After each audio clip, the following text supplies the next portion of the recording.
ৰাজ্যত এতিয়া বানৰ বিভীষিকা দেখা গৈছে বহুকেইখন জিলাতেই যি বানাক্ৰান্ত লোকসকলৰ হাহাকাৰ এক পৰিৱেশ সৃষ্টি হৈছে।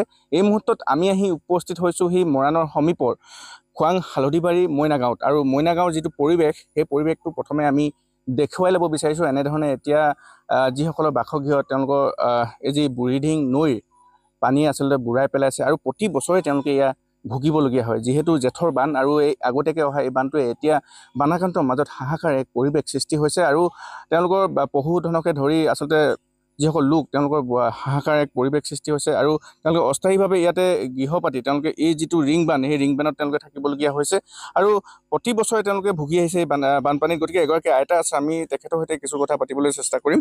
আইতা, আপোনাৰ ওচৰলৈ আহিছোঁ, কষ্ট হৈছেনে? হৈছে বহুত কষ্ট হৈছে। প্ৰতি বছৰে আহে নেকি? প্ৰতি বছৰ মানে যি বছৰ আহে মানে সেই বছৰ মানে বেছি হয় মানে যি বছৰ নাহে সেই বছৰ মই তৎ পাওঁ। অহা কেইবছৰ মানে হৈ থাকে। আপোনালোকৰ ৰিং বানটো বনাই নিদিয়াৰ কাৰণে হৈছে নেকি? কেনেকৈ এতিয়া জানিম, মই সিমানবোৰ নাজানো। ৰিং বানটো নবনোৱাৰ কাৰণে হৈছে নে কিহৰ কাৰণে হৈছে নে তেওঁ হৈছে মানে পানীটো আহি থাকিলেনো আমি কেনেকৈ তৎ পাম নহয়। কিমান দিন হ'ল ইয়াত থকা? আমি বানপানী হোৱা কথা কৈছেনে? বানপানীয়ে হৈয়ে থাকে, আকৌ আহিলে মানে হয় আৰু বানপানী। একেদিন হ'ল এতিয়া প্ৰায় হ'ল বাৰু কেইদিনমান। নিশ্চয় ধন্যবাদ জনাইছোঁ। আৰু এনেধৰণে তেওঁলোকে অস্থায়ীভাৱে যি গৃহ সেই গৃহত তেওঁলোকে থাকিবলগীয়া এক পৰিৱেশ সৃষ্টি হৈছে। সামগ্ৰিকভাৱে যি পৰিৱেশ সেই পৰিৱেশটো আমি দেখুৱাব চেষ্টা কৰিছোঁ, চৰকাৰক দৃষ্টিগোচৰ কৰাব বিচাৰিছোঁ।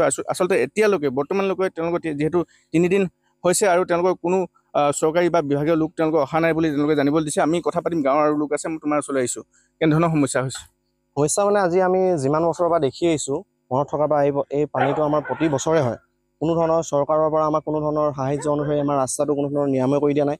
এই ৰাস্তাটো যিটো ছিগি গৈছে, এইটো আপোনাৰ গৈ আমাৰ দলনিকোণত লাগিছে। সেই ৰাস্তাটো এডোখৰ ছিগি যোৱাৰ পক্ষত পানী বহুত অভাৰফ্ল' যিটো মানে পানী আমাৰ সোমাই আহিছে, সেইবাবে আমাৰ গোটেই গাঁওখনৰ দিগদাৰ হৈ গৈছে। মানুহ এতিয়া আলিত আহি পিনে আশ্ৰয় ল'বলগীয়া হৈছে। গৰু ছাগলী আজি 3 দিন 4 দিন হৈ গ'ল, পানী কোনো ধৰণৰ আমাৰ চৰকাৰৰ পক্ষ বা কোনো ধৰণৰ মানুহ আহি দেখা দিয়া নাই। তেওঁলোকে দেখা দিলেও কোনো ধৰণৰ আজি কৈ থৈ যায় কথাটো হয় কৰি দিম, কিন্তু দেখা দিয়াৰ পিছতো কোনো ধৰণৰ তেওঁলোকে একো আপোনাৰ কোনো ধৰণৰ মানে আপোনাৰ কাম নকৰে। আহি পিনে অকল কথাটো কৈ থৈ যায়, গুচি যায়। মানে গাঁওখনৰ মানুহখিনিক অকল ভাল লগাবলৈ অহা নিচিনা হয়। এতিয়া আপোনালোকে দেখিছে গোটেই ঘৰ বাৰীৰ পৰা আদি কৰি সকলো ধৰণৰ সামগ্ৰীৰ পৰা আদি কৰি সকলো বুঢ়ী মানুহ চব আলিত আশ্ৰয় ল'বলগীয়া হৈছে।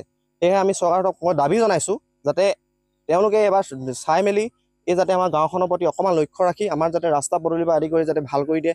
মূল সমস্যাটো হ'ল যে ৰিং বানটো নিৰ্মাণ কৰিব লাগে। তেওঁলোকে ইমান বছৰে আহি থাকে, ইমান বছৰ চাই থাকে। আমাৰ যি সমষ্টিত যিজন বিধায়ক তেওঁ কোনো ধৰণৰ কাণ সাৰ দিয়া নাই ৰিং বানটোত। আমাৰ ইয়াত 52-53খন মানুহে বাস কৰি থাকে। ল'ৰা ছোৱালী স্কুলৰ পৰা অহা যোৱা কৰি পিনে ৰিং বান্ধ বহুত দিগদাৰ হৈছে।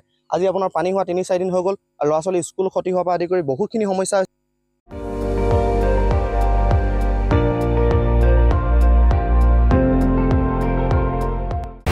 আপুনি চাই আছে ND24, সৰ্বশ্ৰেষ্ঠ নহয় সৰ্বোত্তমৰ দৌৰত।